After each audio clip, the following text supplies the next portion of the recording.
이해슬 장로님 이래 애를 쓰는 걸 보니까 제가 오래전부터 알거든요.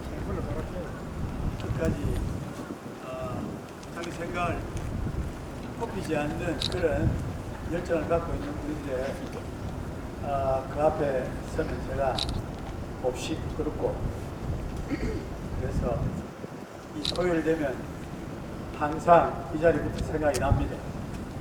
근데 제가 진정에 살고 있어서 한번 올라면 기력값도 좀 들고 모르긴 들고 그래서 나는 약간 주저하는 면이 있는데 이분들은 도대체 무슨 배짱으로 이렇게 토요일에 이렇게 이 자리를 채우고 오후에 계속해서 부산을 돌고 이렇게 할 수 있는가 그런 생각을 하면 부끄럽습니다. 말을 해도 별로 할 말이 잘 없습니다.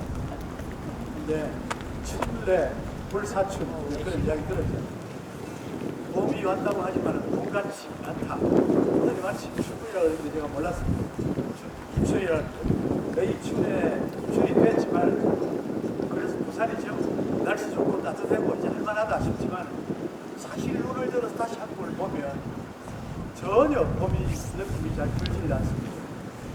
끝까지 대통령이 바뀐 건 인정하지 않으려는 인간들이 즐비합니다. 아예 대통령이라 부르지 않고 윤석열 검사 독재, 아직도 검사라고 부르는 이재명이를 보고 있으려면 사람이 속이 뒤집어져서 그냥 참 하루하루 보내기가 매우 힘듭니다. 어제 오늘 몇 가지 소식을 새로 접합니다. 노태우 변호사가 이번 일자로 책을 내놨습니다. 책 제목이 헌법 파괴자 문재인.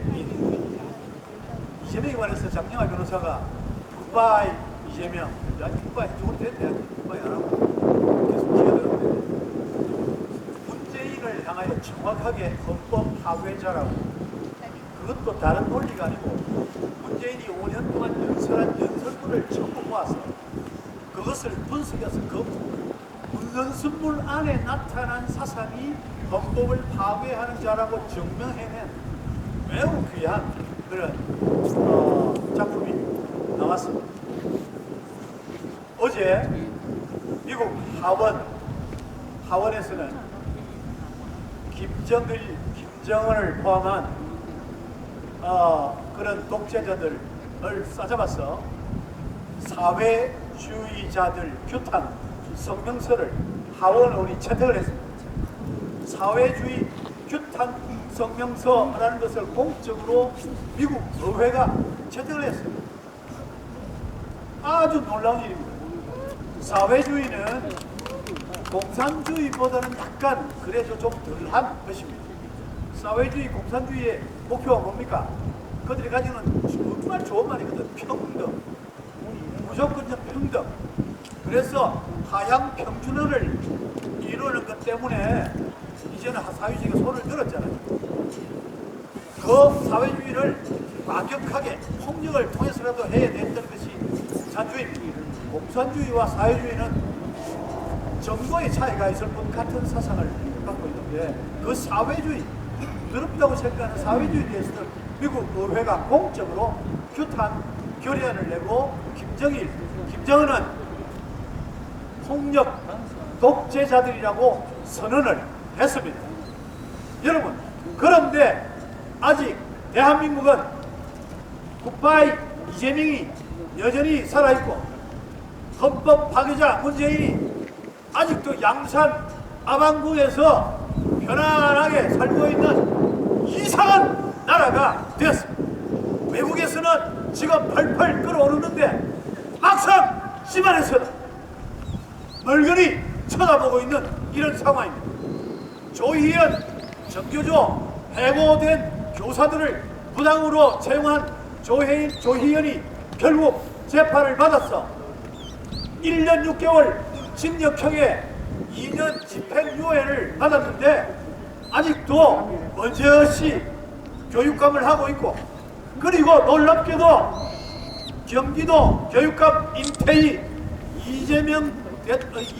이명박 대통령 시절에 위원장했던 임태희, 그리고 대구 교육감 강은희, 보수주의자라고 하는 사람들이 조혜연, 탄원서, 그 사람 좀 제발 살려달라고 탄원서 내는데 이 두 사람이 서명을 했습니다. 이게 현재의 대한민국 보수주의자들의 얼굴이에요. 국민의힘당 믿을 수가 있습니까? 없어요. 믿을 수 있습니까? 없어요. 그들의 힘이었으면 윤석열 대통령이 될 수 있었겠습니까? 광화문 세력이 없이 이 정권이 바뀌겠습니까? 정말 국민의힘은 이건 정상도 아니에요. 그래도 김기현 국민의힘 전임 원내대표는 이재명을 비판하고 이재명에 대해서 소리를 치다가 7번 고발을 당해가지고 재판도 받고 한 사람입니다. 그는 박근혜 대통령 탄핵 시에 울산시장이어서 국회에 가서 동의하거나 한 적도 없는 사람입니다. 안철수를 비롯한 거의 모든 국힘 당원들이 그 내놓으라는 얼굴을 들고 돌아다니는 인간들이 전부 탄핵에 동참하고 앞장섰던 사람입니다. 심지어 장재원, 그는 목사의 아들이고 저도 개인적으로 좋아하지만은 그도 탄핵에 가장 앞장섰던 사람이에요. 한 번도 자기가 한 일에 대해서 회개하는 꼴을 본 적이 없습니다. 자신들이 국민들이 뽑은 대통령을 마음대로 탄핵하고 있어. 그리고서는 버젓하게 여전히 큰 소리를 치고 마치 국민을 대표하는 것처럼 그렇게 행동하는 것은 절대 용서할 수 없습니다. 반드시 그들은 국민 앞에 제가 부탁을 했습니다. 여기 북구에 국회의원 했던 박민식, 지금 보훈처 장관하는 박민식 의원한테 그가 나를 멘토라고 부르기 때문에 내가 말한 적이 있습니다. 당신네들 전부 부산에 탄핵 찬사람들 전부 부산역 가서 일렬로 쫙 서서 하루 종일 엎드려 있어라. 그게 인간이다. 조폭 의리만큼도 안 되는 이 인간들이 어떻게 나라를 다스리는 국회의원 자리에 있을 수 있느냐. 사실 제 생각 같으면 탄핵 찬사한 사람은 누구를 막론하고 모조리 이번 총선에 다 떨어뜨려야 돼. 맞습니다. 새로 싹 바꿔야. 그런 무저리 같은 인간들 데리고 정치하는 건 정말 그런 거지. 대한민국은 그런 인간들을 용납해서는 안 됩니다. 적어도 대한민국은 세계의 가장 아름다운 민주국가를 만들어야 할 책임이 있습니다. 대한민국 가장 짧은 시간에 가장 가난한 나라에서 가장 강한 교회를 가지고 있는, 그에 따라서 나라도 부강하고 세계에 자랑하는 자랑스러운 나라가 되었습니다. 복음의 역사와 나라의 역사가 함께 가고 있습니다. 때문에 대한민국은 그런 어중간한 인간들을 용납해서는 안 되는 것입니다. 맞습니다. 사이비는 물러가라! 물러가라! 사이비 정치인은 물러가라! 물러가라! 물러가라! 물러가라! 정직한 사람, 제대로 나라를 위해서 일하는 사람, 자기의 사욕을 채우지 않고 민족을 위해서 자신을 손해볼 수 있는 사람, 그런 제대로 된 사람이 희생적인 사람, 섬기는 사람, 진정한 그리스도인만이 이 땅에 제대로 나라를 위한 정치인의 자리에 서야 한다고 믿습니다. 광화문에서 수년간 그 아스팔트를 바닥으로 삼고 기도의 처소로 삼았다. 그 위대한 하나님의 사람들이 다시 만들어내기 시작한 이 대한민국, 어중간한 인간들이 다시 더럽히면 안 될 줄로 믿습니다. 내년 4월 총선에서 대한민국의 얼굴을 완전히 바꾸어내는, 그래서 정말 새로운 나라를 창조해서 후세들에게 부끄럽지 않는 나라를 만들 수 있도록 우리가 끝까지 한번 최선을 다해볼 수 있기를 바랍니다. 바랍니다. 감사합니다. 따가운 결의를 더해주신 우리 이 박사님 박수 한번 부탁합니다. 자, 오늘 제가